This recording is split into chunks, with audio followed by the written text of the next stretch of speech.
goal of this presentation is to talk you through the math department's full course offerings. A student's first math course here at the high school will depend on their skills, abilities, and the courses that they have already completed. For this discussion, I will begin with the first course listed in our planning guide. While most students will begin taking their courses at a higher level, the first course offered from the math department is pre-algebra. From here, students will move on to take Algebra 1.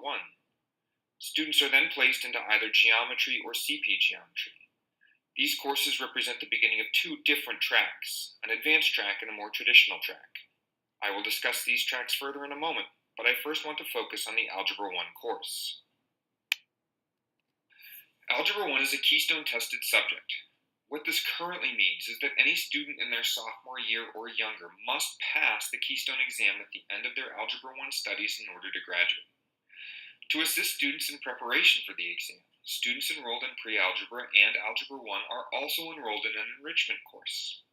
These courses meet every other day. A student enrolled in these courses, therefore, receives 1.5 math credits during that school year.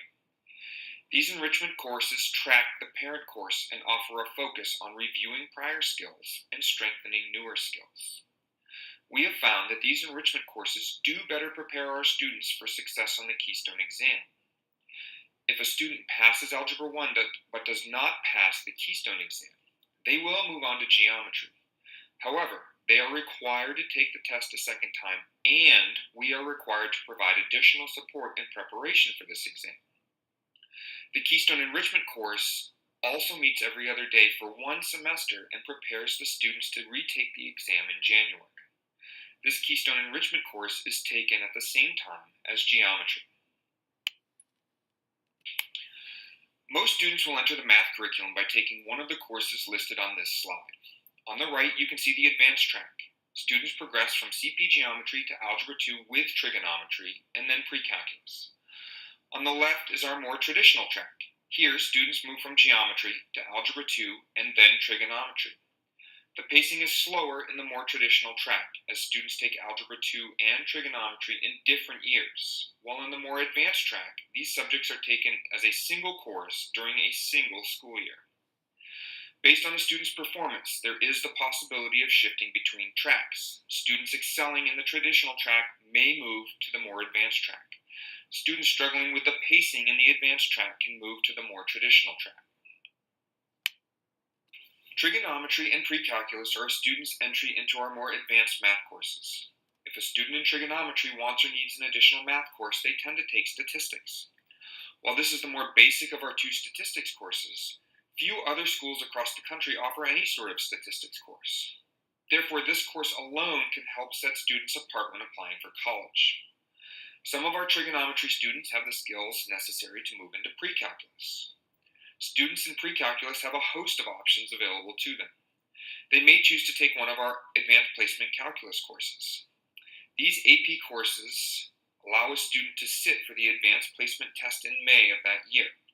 Success on this test may lead to college credit for the student's work in high school. Calculus AB is one semester of college calculus and 1 year at the high school. Calculus BC is 2 semesters of college calculus and 1 year here at the high school. A student must take one of these 2 courses in order to qualify for the advanced calculus course.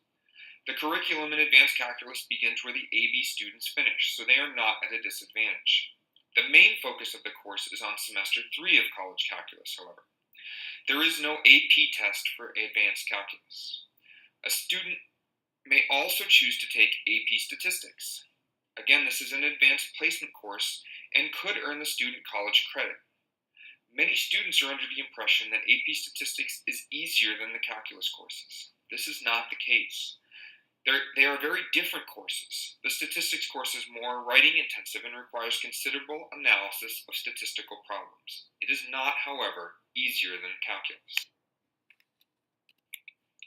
Finally, the math department offers 3 electives in computer science and computer programming. The first is an introductory course in computer programming that utilizes the language Visual Basic. From here, a student would take AP Computer Science. This is another advanced placement course that could earn a student college credit. A student would then take Advanced Computer Science. This course covers topics generally taught to juniors and seniors in a computer science program at the college level.